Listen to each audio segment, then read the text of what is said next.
आज के समय में जब किसी विश्वविद्यालय की बात होती है तो हमारे दिमाग में जो नाम सबसे पहले आते हैं वो ऑक्सफोर्ड और कैम्ब्रिज जैसे विश्वविद्यालय हैं।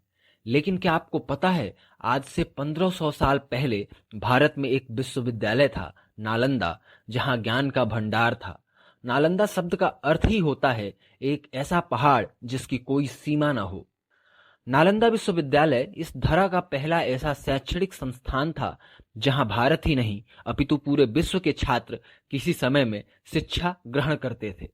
यहाँ सिर्फ धार्मिक ग्रंथ ही नहीं, लिटरेचर, थियोलॉजी, लॉजिक, मेडिसिन और फिलॉसफी जैसे विषयों पर शिक्षा दी जाती थी।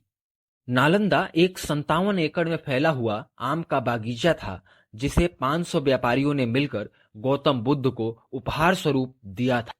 वहीं आर्कोलॉजी सर्वे के मुताबिक 5वीं शताब्दी में गुप्त काल में इस विश्वविद्यालय को बनाया गया, या ये समझें कि इस वक्त ही यहाँ तमाम बिल्डिंग्स बनाई गई। इस विश्वविद्यालय के पास एक 9 मंजिला लाइब्रेरी थी जहाँ 90 लाख के आसपास पुस्तकें थी। ये विश्वविद्यालय 700 वर्ष तक दुनिया को दिशा दिखाता रहा, लेकिन नालंदा ने कई बार हमलों का मार भी झेला। आखिरकार 12वीं शताब्दी में एक पागल ने ज्ञान के इस मंदिर को जला दिया। वो पागल कोई और नहीं, बख्तियार खिलजी था। आपको ये जानकर हैरानी होगी कि जिस बख्तियार खिलजी ने इस ज्ञान के मंदिर को जलाया था, उसको एक बार जीवन दान भी इसी विश्वविद्यालय के गुरुओं ने दिया था। इतिहास के पन्नों में एक किस्सा दर्ज है जिसको शायद आप सुनेंगे तो आपके रोंगटे खड़े हो जाएंगे और आप कहेंगे कि क्या कोई व्यक्ति इतना क्रूर हो सकता है कि जिसने उसको दोबारा से जीवन दिया वो उसे ही नष्ट कर सकता है। बख्तियार खिलजी एक बार बीमार पड़ा। खिलजी के दरबार में बहुत प्रसिद्ध हकीम हुआ करते थे। उसने अपने हकीमों से काफी इलाज करवाया। तभी उसको किसी ने नालंदा विश्वविद्यालय के आचार्य प्रमुख राहुल श्रीभद्र के बारे में बताया और उनसे इलाज करवाने की सलाह दी। पहले तो खिलजी ने साफ इनकार कर दिया कि वो काफिरों से अपना इलाज नहीं करवाएगा। उसे ये यकीन था कि मेरे शाही हकीमों से ज्यादा जानकार और काबिल कोई नहीं हो सकता। लेकिन एक कहावत है ना, मरता क्या नहीं करता। आखिरकार उसे आचार्य राहुल के चरणों में जाना पड़ा।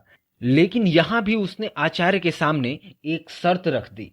उसने कहा कि वो उनके द्वारा दी गई किसी औषधि का सेवन नहीं करेगा। उसे अगर बगैर दवाई के आचार्य ठीक कर सकते हैं तो ही वो उनसे इलाज करवाएगा।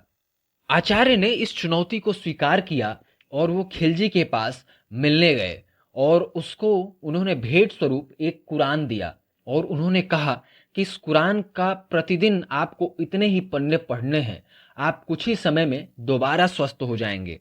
खिलजी ने आचार्य के द्वारा बताए गए तरीके से कुरान को पढ़ा और वो धीरे धीरे स्वस्थ होते चला गया। खिलजी ने अपने मंत्रियों से ये पता लगाने को कहा कि आखिर उस कुरान में ऐसा क्या था जिसको पढ़ने मात्र से वो ठीक होते चला गया।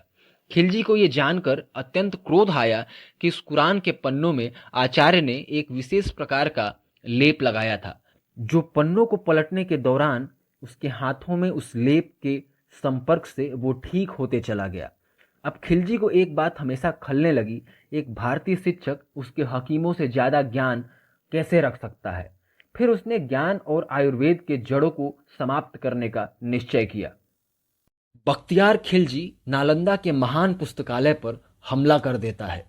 1000 के करीब आचार्य और उनके शिष्यों की बेरहमी से हत्या कर दी जाती है और नालंदा के उस महान लाइब्रेरी में आग लगा दी जाती है। 13वीं शताब्दी के इतिहासकार मिन्हाज सिराज अपने पुस्तक तबाकत ए नसीरी में लिखते हैं कि किताबों को जलने में तकरीबन 3 महीने का समय लग जाता है। इससे आप खुद अंदाजा लगा सकते हैं वहाँ पुस्तकों का कितना बड़ा संग्रह रहा होगा। यहाँ बहुत सारी मैन्युस्क्रिप्ट ओरिजिनल फॉर्म में भी रखी हुई थी जिन्हें दोबारा रिकवर नहीं किया जा सका। 800 साल पहले जिस विश्वविद्यालय को खिलजी नाम के लुटेरे ने उजाड़ा था, उसे आज का भारत संवार रहा है। दोबारा से जीवंत हो चुके विश्वविद्यालय का प्रधानमंत्री नरेंद्र मोदी ने उद्घाटन किया। भारत समेत पूरी दुनिया के लिए ये गर्व का क्षण था। 19 जून को आज नालंदा न्यू कैंपस का उद्घाटन हुआ। करोड़ की लागत से आज इस विश्वविद्यालय को पुनर्स्थापित कर लिया गया। नए कैंपस को इस तरह से तैयार किया गया है कि अगले 100 वर्षों बाद भी ये आपको अलग ही एहसास कराएगा। ये परिसर विश्व का पहला और सबसे बड़ा नेट जीरो कैंपस है। इस विश्वविद्यालय को तैयार करने में जिन ईंटों का इस्तेमाल हुआ है वो उसी कैंपस के मिट्टी से तैयार की गई हैं। इस कैंपस के 60% हिस्से में वाटर बॉडी डेवलप किया गया है, यानी कि वाटर कंजर्वेशन पर ध्यान दिया गया है। इस विश्वविद्यालय के पास खुद का इतना पानी है कि भविष्य में कभी जल संकट की स्थिति में विश्वविद्यालय 2.5 साल तक खुद के पानी से अपने आप को सुचारू रूप से चला सकता है। विश्वविद्यालय में जियोथर्मल पावर सिस्टम भी लगाया गया है, जिसके जरिए बगैर एसी के बिल्डिंग्स को ठंडा रखा जा सकता है। ये पूरा परिसर सोलर एनर्जी के माध्यम से चलेगा। इस विश्वविद्यालय परिसर के पास अपने एकेडमिक बिल्डिंग के अलावा एक स्टेडियम, एक लाइब्रेरी, एक योगा सेंटर, कैंटीन और अपना एक हवाई अड्डा होगा। ये विश्वविद्यालय अपने पुराने अक्स को लेकर एक नए अवतार में लौटा है।